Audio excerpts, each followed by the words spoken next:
क्या ये युद्ध अमेरिका के लिए बहुत महंगा साबित हो रहा है? देखिए रवि जी, मैं इसे ईरान की एक बहुत ही ब्रिलियंट स्ट्रैटेजी बोलूंगा जो उसने यूज़ करी है, क्योंकि इतने सालों से जो ईरान के ऊपर कंटिन्यूस अटैक्स हो रहे हैं, कभी उनके साइंटिस्ट को हम मार देते थे, कभी उनकी top political leadership, military leadership को ख़त्म कर देते थे। तो उन्होंने ये चीज़ सीखी और समझी कि हमें अगर मेजर कॉन्फ्लिक्ट होता है, वॉर होती है, उनसे डील कैसे करना है।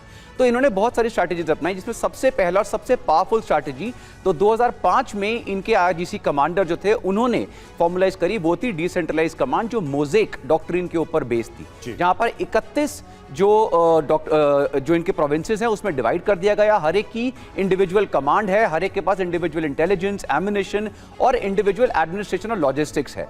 और इसी जब ये चीज अंडर एस्टिमेट करी गई अमेरिका और इजराइल के थ्रू, क्योंकि उन्होंने जब इनकी टॉप लीडरशिप खत्म करी, डिस्पाइट कि 35 इनके टॉप लीडर्स और military leaders, political leaders eliminate हो गए, लेकिन उस डिसेंट्रलाइज कमांड की वजह से ये कंटिन्यूअस अटैक चलते रहे। और अब आप देखिए सेकेंड टाइम स्ट्रैटेजी चेंज हुई है।